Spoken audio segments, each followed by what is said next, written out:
Mieux en français, j'imagine. Avec tout le monde. Donc, voici un bassin. Dans mon corps, ça va être situé de même. Comme Claudia a dit, quand on lève la jambe, il faut qu'on contracte pour stabiliser bien la région. Mais en même temps, elle a dit qu'en contractant trop, ça va fermer l'ouverture.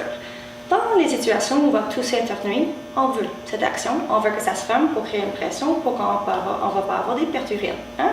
Aussi des pertes fécales, parce que ça va aussi fermer l'espace anal. En même temps, on traite tout ça ici. Pendant l'évaluation, comme vous pouvez voir, les muscles du périnée sont bien entourés des os. Là.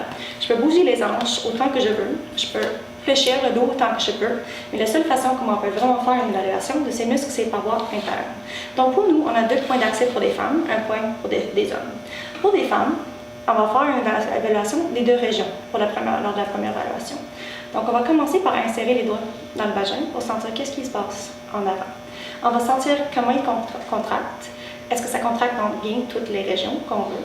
Est-ce que c'est trop contracté de base? Beaucoup de femmes avec les douleurs lors des relations vont juste être portées d'avoir un petit peu plus de tension dans le périnée. Donc, au lieu d'être bien relâché tout le temps, on va juste tenir un petit peu de tension dans la région.